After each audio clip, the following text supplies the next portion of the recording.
जय माँ ब्रह्मचारिणी, ब्रह्मा को दिया ज्ञान। नवरात्रि के दूसरे दिन सारे करते ध्यान। रुद्राक्ष की माला से करूं आपका जाप। माया विषय में फंस रहा, सारे काटो पाप। जय माता दी दोस्तों, ओम नमः शिवाय। माता रानी सभी पर खूब कृपा करें। आज नवरात्रि का दूसरा दिन है। नवरात्रि के दूसरे दिन में माँ दुर्गा के दूसरे स्वरूप माता ब्रह्मचारिणी को समर्पित होता है। आज हम सभी भक्तजन नवरात्रि के दूसरे दिन की पुण्यमयी कथाओं को सुनेंगे। आज माता दुर्गा के ब्रह्मचारिणी स्वरूप की कथा के साथ माता वैष्णो देवी की भी कथा सुनेंगे, जिनकी कठोर तपस्या से ही यह जगत फल फूल रहा है।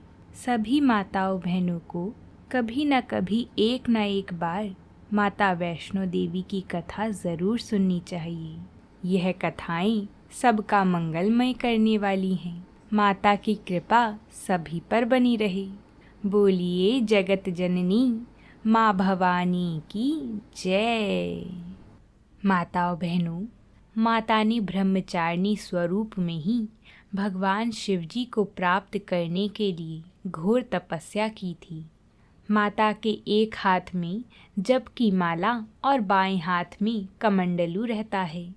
देवी ने अपने पूर्व जन्म में जब ये हिमालय के घर पुत्री रूप में उत्पन्न हुई थीं, तब नारद जी के उपदेश से उन्होंने उनको गुरु बनाया और उनके आदेश के अनुसार भगवान शंकर जी को पति रूप में प्राप्त करने के लिए अत्यंत कठिन तपस्या की। इसी कठिन तपस्या के कारण इन्हें तपश्चारिणी अर्थात ब्रह्मचारिणी नाम से जाना गया। देवी ब्रह्मचारिणी ने 1000 वर्षों तक उन्होंने केवल फल मूल खाकर व्यतीत किए थे। उसके बाद 100 वर्षों तक केवल शाक पर निर्वाह किया था। कुछ दिनों तक कठिन उपवास रखते हुए खुले आकाश के नीचे वर्षा और धूप के भयानक कष्ट सहे। इस कठिन तपश्चर्या के पश्चात 3000 वर्षों तक केवल जमीन पर टूटकर गिरे हुए बेलपत्रों को खाकर ही वह भगवान शंकर जी की आराधना करती रहीं। इसके बाद उन्होंने सूखे बेलपत्रों को भी खाना छोड़ दिया। कई हजार वर्षों तक वह निर्जल और निराहार तपस्या करती रहीं। पत्तों को भी खाना छोड़ देने के कारण उनका एक नाम अपर्णा भी पड़ गया था। कई हजारों वर्षों की इस कठिन तपस्या के कारण ब्रह्मचारिणी देवी का वह पूर्व जन्म का शरीर एकदम क्षीण हो उठा। वह अत्यंत ही दुर्बल हो गई थीं। उनकी यह दशा देखकर उनकी माता मैना अत्यंत दुखी हो उठीं। उनकी इस तपस्या से तीनों लोकों में हाहाकार मच गया। देवता, ऋषि, सिद्धगण, मुनि सभी देवी ब्रह्मचारिणी की इस तपस्या का फल बताते हुए उनकी सराहना करने लगे। अंत में पितामह ब्रह्मा जी ने एक आकाशवाणी के द्वारा उन्हें संबोधित करते हुए प्रसन्न स्वरों में कहा, हे देवी, आज तक किसी ने भी ऐसी कठोर तपस्या नहीं की थी। ऐसी तपस्या तुम ही से संभव थी। तुम्हारे इस अलौकिक कृत्य की सराहना हो रही है। तुम्हारी मनोकामना जल्द ही परिपूर्ण होगी। भगवान शिवजी तुम्हें पति रूप में प्राप्त होंगे। अब तुम तपस्या से विरत होकर शीघ्र ही तुम्हारे पिता तुम्हें बुलाने आ रहे हैं।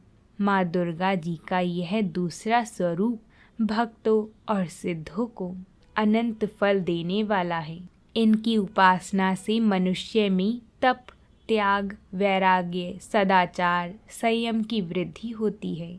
जीवन के कठिन संघर्षों में भी उनका मन कर्तव्य पथ से विचलित नहीं होता। माता ब्रह्मचारिणी देवी की कृपा से उसे सर्वत्र सिद्धि और विजय की प्राप्ति होती है।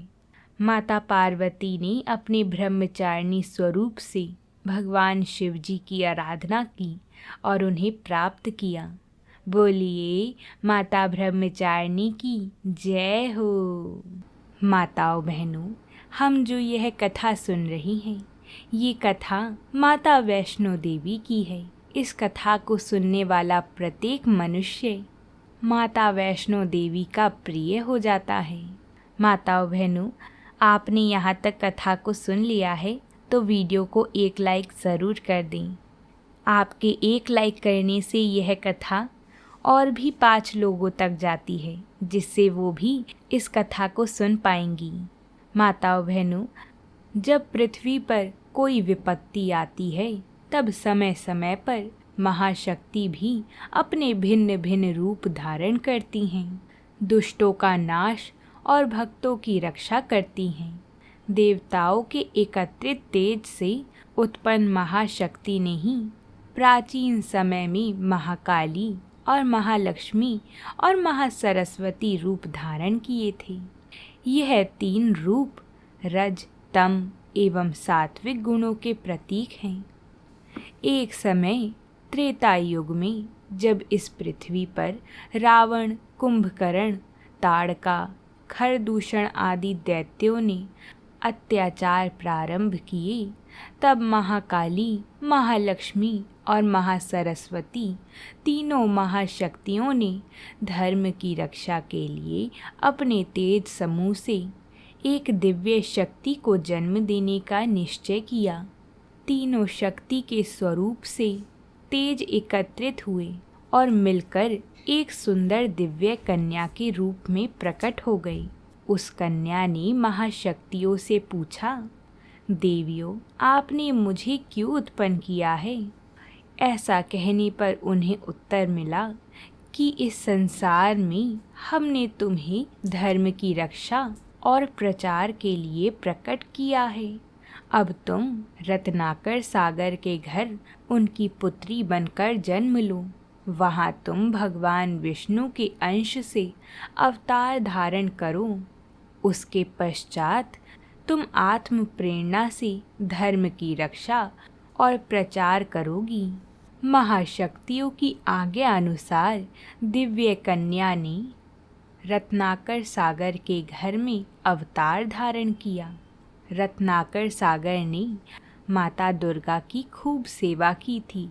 उनकी इच्छा थी कि उनके घर एक कन्या का जन्म हो, जिसको माता दुर्गा ने पूर्ण किया और उनके घर में उनका ही एक स्वरूप प्रकट हुआ। उसने कन्या का नाम त्रिकुटा रखा। बाद में यही कन्या भगवान विष्णु के अंश से उत्पन्न होने के कारण वैष्णवी नाम से भी विख्यात हुई। देवी त्रिकुटा ने अपनी कम आयु में ही अलौकिक शक्तियों से ऋषि मुनियों और देवताओं को भी अपनी ओर आकर्षित कर लिया। देवी त्रिकुटा सभी को बहुत पसंद थी। दिव्य कन्या के दर्शन के लिए दूर दूर से लोग आने लगे। देवी त्रिकुटा सभी के दुख दूर करती थी। कुछ समय बाद उनके हृदय में भगवान श्री राम के लिए प्रेरणा होने लगी। तब उन्हें मालूम हुआ कि इसी समय भगवान ने राम अवतार धारण कर रखा है। तभी देवी त्रिकुटा ने यह निश्चय किया कि वह भगवान के लिए तपस्या करेंगी और वह भगवान को प्राप्त करेंगी। ऐसा निश्चय करके उन्होंने अपने पिताजी से आज्ञा ली कि वह समुद्र तट पर जाकर भगवान राम के ध्यान में लीन होकर तपस्या करेंगी। उनके पिता ने भी उन्हें रोका नहीं और देवी त्रिकुटा ऐसे ही बहुत काल तक भगवान राम के ध्यान में उनकी प्रतीक्षा करने लगीं। जब रावण ने माता सीता का हरण कर लिया था, तब श्री रामचंद्र जी अपनी वानर सेना के साथ समुद्र तट पर पहुँचे थे। तो उन्होंने वहाँ समाधि में बैठी हुई उस दिव्य कन्या को देखा। तब भगवान श्री राम उनकी भक्ति देखकर प्रसन्न हुए भगवान राम देवी त्रिकुटा के समीप गई और भगवान राम के पूछने पर देवी त्रिकुटा ने अपने पिता का परिचय दिया और अपनी घोर तपस्या का कारण भी बताया कि मैंने भगवान राम को अपने पति के रूप में प्राप्त करने का संकल्प किया है। यह बात जब प्रभु ने सुनी तो वह बोले, हे सुंदरी, तुम जिसकी प्रतीक्षा कर रही हो वो मैं ही हूँ। देवी त्रिकुटा को पहले से ही आभास हो रहा था कि वह जिसका इंतज़ार कर रही हैं वह यही हैं, लेकिन उनके मुख से सुनना चाहती थीं। जब उन्होंने प्रभु से जाना कि वही श्री राम हैं, तो वह बहुत ही विकल हो गई और उनके चरणों में गिर गई। ऐसा देखकर भगवान श्री राम ने कहा, हे देवी, मैं तुम्हारे भाव को समझ रहा हूँ, लेकिन इस अवतार में एक पत्नी व्रती होने का संकल्प किया है और मेरी अर्धांगिनी अब देवी सीता हैं। यह बात सुनकर देवी त्रिकुटा भगवान श्री राम के चरणों में गिरकर रोने लगी। देवी त्रिकुटा ने अपने विचार नहीं बदले। उनका यह दुख और उनकी बहुत काल से घोर तपस्या को देखकर अंत में भगवान ने कहा कि मैं एक बार तुम्हारी कुटिया पर वेश बदल कर आऊँगा। यदि फिर भी तुमने मुझे पहचान लिया तो मैं तुम्हें अपनी पत्नी रूप में ग्रहण कर लूँगा। लंका से अयोध्या लौटते समय भगवान वृद्ध साधु का रूप धारण करके देवी त्रिकुटा की कुटिया में गई, लेकिन देवी त्रिकुटा उन्हें पहचान ना सकी। तब भगवान श्री राम उनके सामने प्रकट हुए और उनसे कहा, देवी, तुम्हारी तपस्या विफल नहीं होगी। तुम कलयुग में मेरे दूसरे अवतार कल्कि अवतार के समय तुम मेरी सहचरी बनोगी। उस समय तक तुम उत्तर भारत में मणिक पर्वत पर 3 शिखरों वाले त्रिकुट पर्वत की उस रहस्य गुफा में, जहाँ 3 महाशक्तियों का निवास है, वहाँ पहुँचकर तपस्या में लीन हो जाओ। वहाँ पर तुम अमर हो जाओगी। नल, नील, श्री हनुमान, जामवंत आदि वीर तुम्हारे पहरेदार होंगे। समस्त पृथ्वी लोक में तुम्हारी महिमा फैलेगी और तुम भक्तों के दुख हरने वाली वैष्णो देवी नाम से तुम्हारी प्रसिद्धि होगी। प्रिय माताओं बहनों, माता के प्रति श्रद्धा और भक्ति बढ़ाने वाली अब हम माता के भक्त श्रीधर की कथा सुनेंगे कि कैसे माता वैष्णो देवी अपने भक्तों पर कृपा करती हैं। सभी भक्तजन प्रसन्न चित्त मन से इस कथा को सुनें। बहुत समय पहले माता के परम भक्त श्रीधर जी हुए थे। वह नित्य नियम से कन्या पूजन किया करते थे और माता के परम भक्त थे। संतान ना होने के कारण वह दुखी रहा करते थे। भक्त श्रीधर की सच्ची उपासना और उनका दृढ़ विश्वास देखकर माता वैष्णो देवी स्वयं एक दिन उनके घर कन्या रूप धारण करके आईं। भक्त श्रीधर कन्या पूजन की तैयारी कर रहे थे। तभी छोटी छोटी कन्याएं उपस्थित थीं। उन्हीं में जगन माता भी कन्या बनकर आ गई थीं। नियम के अनुसार पांव धोकर भोजन परोसते समय जब कन्या पर भक्त जी की दृष्टि पड़ी तो वह एकटक उन्हें देखते ही रह गई, क्योंकि यह कन्या उन्होंने कभी देखी नहीं थी और माता का तेज ऐसा था कि उन्हें कोई भी देखता रह जाए।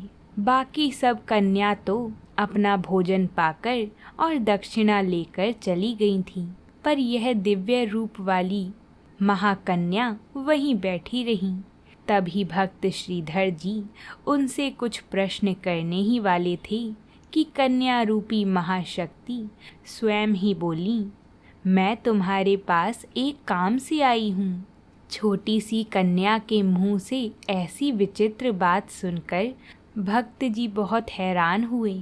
कन्या ने कहा कि आप अपने गांव में और आसपास यह संदेश दे आओ कि कल दोपहर आपके यहाँ महान भंडारे का आयोजन है। इतना कहकर वह कन्या वहाँ से लुप्त हो गई। कन्या की ऐसी बातें सुनकर भक्त श्रीधर विचारों में डूब गए। आखिर यह कन्या कौन है? हो ना हो यह जरूर कोई शक्ति ही थी।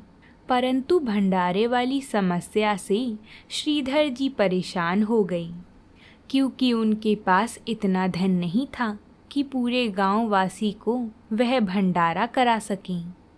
इस चिंता के चलते भी अंत में उन्होंने कन्या की बातों को ही याद रखा। उन्हें नहीं मालूम था कि कल भंडारा किस प्रकार होगा, लेकिन फिर भी भक्त श्रीधर जी भंडारे का संदेश देने एक गांव से दूसरे गांव जा रहे थे। तो मार्ग में साधुओं के एक दल को देखकर भक्त श्रीधर जी ने उन्हें प्रणाम किया और साथ ही उन्हें होने वाले भंडारे में पधारने का निमंत्रण भी दिया। उसी मंडली के गुरु थे गोरखनाथ जी। उन्होंने भक्त जी से उनका नाम पूछा और मुस्कुराकर बोले, ब्राह्मण, तू मुझे भैरवनाथ और मेरे अन्य शिष्यों को निमंत्रण देने में भूल कर रहा है। हमें तो देवराज इंद्र भी भोजन ना दे सके थे। इस पर भक्त श्रीधर जी ने उन्हें कन्या के आगमन वाली सारी कथा सुनाई।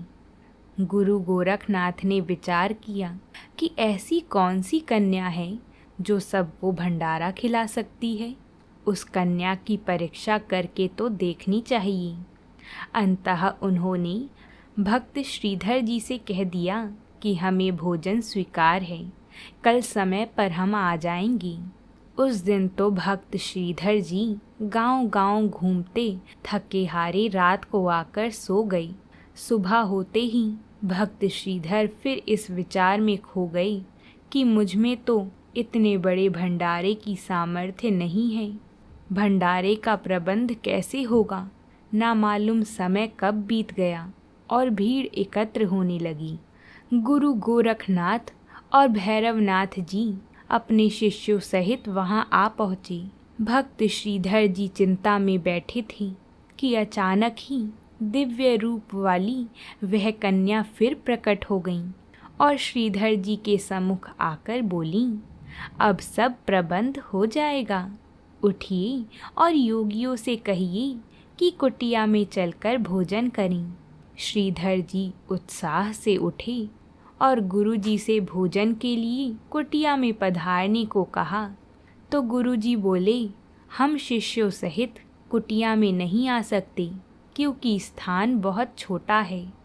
इस पर श्रीधर जी बोले, जोगीनाथ, उस दिव्य कन्या ने ऐसा ही कहा है।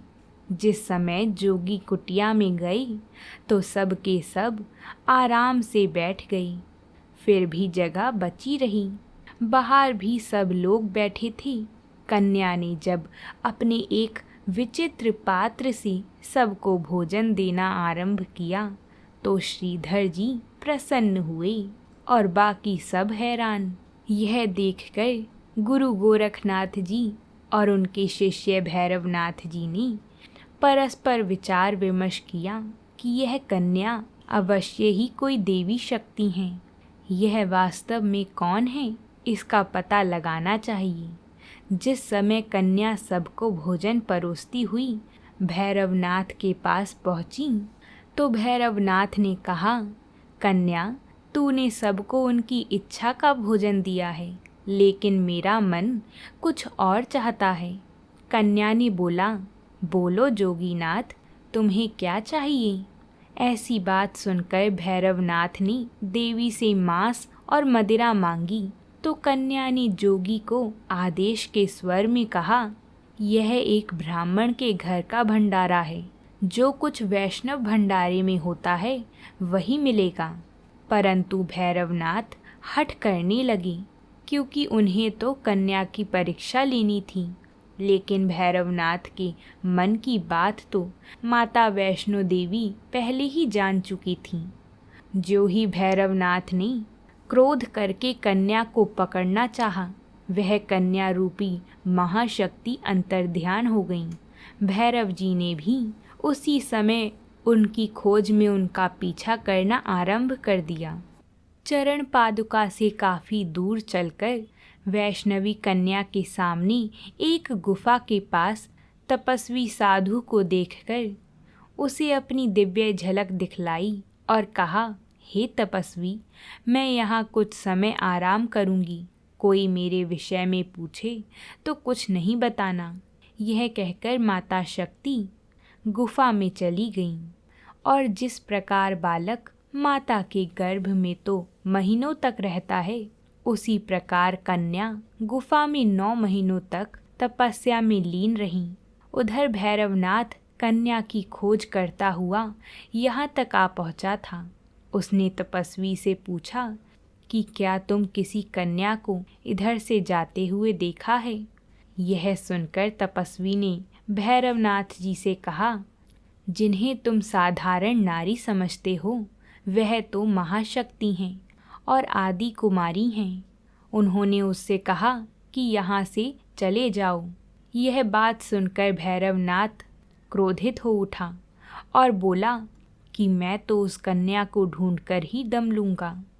भैरवनाथ ने गुफा में प्रवेश कर दिया। गुफा में बैठी तपस्या में जगत माता यह सब देख रही थीं।